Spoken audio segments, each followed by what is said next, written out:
ပွဲကိုခတ်ချင်တယ်ဆိုရင်ပွဲကိုကျွန်တော်ခတ်ချင်တယ်ဆိုရင်ကျွန်တော်ကတော့ like မခတ်ပေးနိုင်တော့ဘူးကျွန်တော်ပြောတယ်ဖန်ဟိုဘိုးတော်ကွင်တိုင်ကကိုတနိုင်ငံလုံးလက်ခံတဲ့ကိုထူးတိုင်နဲ့မှကျွန်တော်ခတ်ပေးပါမယ်ဖန်ဟိုဘိုးတော်ကွင်မှာပဲဖြစ်ပါမယ်เนาะကျွန်တော်ဘယ်မှ like မခတ်ပေးတော့ပါဘူးလို့เนาะအဲ့ပွဲခတ်ချင်တယ်ဆိုရင်ပေါ့เนาะပြောချင်တာကျွန်လုံးမို့နဲ့မင်းနေတဲ့ပွဲကျွန်တော်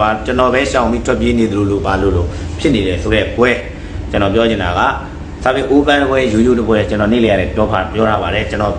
line မှာတင်ထားလို့ကျွန်တော်10လပိုင်းနောက်ပိုင်းလို့ပြောတာ10လပိုင်းနောက်ပိုင်းဆိုတဲ့စကားလုံးက17လပိုင်းလည်းဖြစ်နိုင်တယ်17လပိုင်းလည်းဖြစ်နိုင်တယ်အခုတော့ပြောပြီးသားကျွန်တော်ကတ်မယ်ဆိုရင်2လကြိုပြောပါ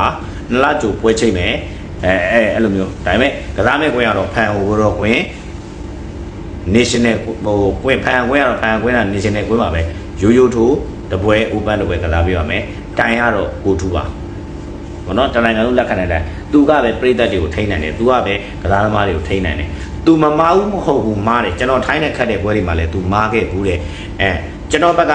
ကောင်းပြီးမားခဲ့တာလည်းရှိခဲ့တယ်လို့ကျွန်တော်ဘက်ကမားပြီးကျွန်တော်ဘက်ကနေခိုးဘက်ကိုပေးလိုက်ရတဲ့ကျွန်တော်ဘက်ကနေမားတဲ့အမားမျိုးလည်းရှိခဲ့ဘူးတဲ့ဒါပေမဲ့သူမားခြင်းဒီဗက်လိုက်ပြီးမားတဲ့အမားမျိုးမဟုတ်ဘူးဗျဗက်လိုက်တဲ့မားတဲ့အမားမျိုးမဟုတ်သူမြင်တာကိုသူပေးတာဘောနော်သူမျက်နှာကိုသူပေးတာကျွန်တော်သူမျက်နှာကိုသူပေးတာပေါ့နော်အဲ့လိုမျိုးဖြစ်တဲ့အတွက်ကြောင့်သူဗတ်လိုက်တဲ့တိုင်မျိုးမဟုတ်ဘူး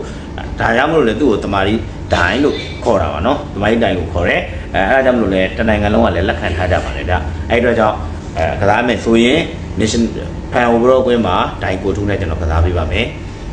ကစားသမားဆိုတာတော့ရှုံးနိုင်တာ2မျိုးပဲရှိတယ်ဗျဘာလို့ဆိုတော့ကျွန်တော်လည်းနားရတော့မယ့်အချိန်တစ်ခုအရွယ်တစ်ခုရောက်လာပြီ